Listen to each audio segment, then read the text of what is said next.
Welcome to Psychology of Humans. Today, we're exploring the psychology of influence, the subtle ways our thoughts, choices, and even beliefs are shaped without us realizing it. From advertising and politics to friendships and workplace dynamics, influence is all around us. It's powerful, invisible, and often manipulative. Yet once you understand how it works, you can start to protect your mind and even use it positively in your own life. Let's unpack how influence really works, starting with the surprising truth. Most of your decisions aren't entirely your own. We often believe we're independent thinkers, that our opinions and choices are self-made, but psychology shows otherwise. The majority of our daily decisions are guided by cognitive shortcuts, automatic processes designed to save mental energy. These shortcuts make us vulnerable to influence. For example, imagine you're at a restaurant. You choose a dish that everyone else seems to be ordering. That's social proof, a psychological phenomenon where we assume that if others are doing something, it must be the right thing. Advertisers use this constantly. Best-selling product? Voted #1 by customers. Join 1 million satisfied users. These phrases trigger the brain's desire to conform, even if we think we're being rational.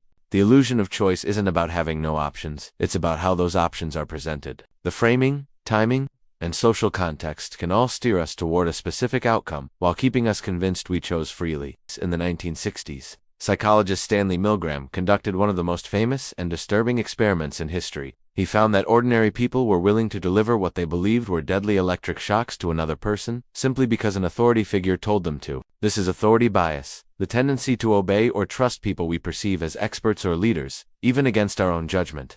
You see this everywhere. A celebrity endorses a health supplement. A person in a lab coat says a product is scientifically proven. A confident manager tells you, "Trust me, this is the best decision." The mind automatically associates authority with credibility. We assume someone in power knows better even if they don't. Understanding this bias helps us question influence more critically. Next time you're swayed by a confident voice, a title, or a uniform, pause and ask, does this person truly deserve my trust, or are they just projecting authority? One of the most powerful rules of influence is reciprocity, the urge to return favors or kindness.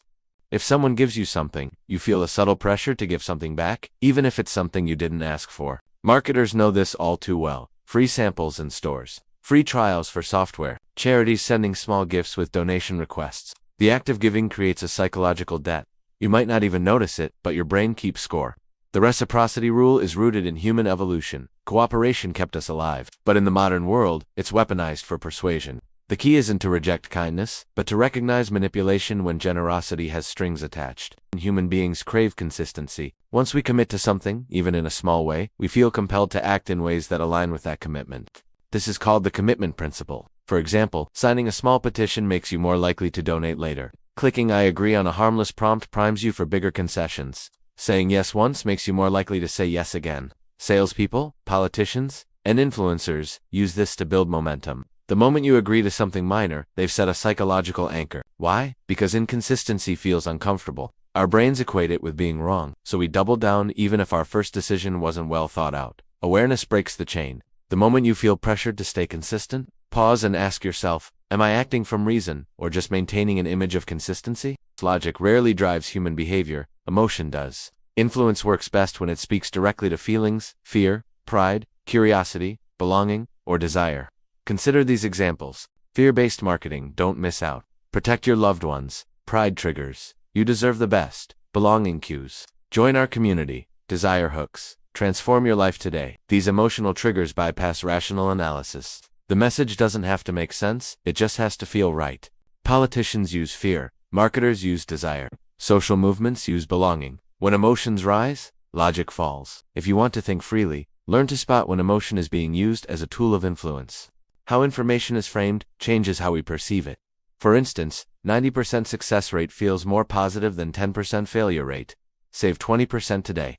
Feels more urgent than pay 80% of the price.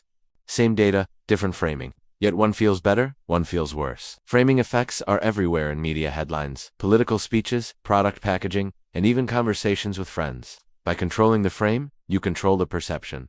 The antidote? Always reframe in your mind. Ask, what's the opposite of what I'm being told? That single question can reveal hidden manipulation instantly. The influence of scarcity and urgency. Limited time offer. Only 2 left in stock. Applications close tonight. Scarcity and urgency play directly on loss aversion, our fear of missing out or losing an opportunity. Psychologically, losses feel twice as painful as gains feel rewarding. That means we're more likely to act to avoid losing something than to gain something new. Scarcity creates panic. Panic drives action.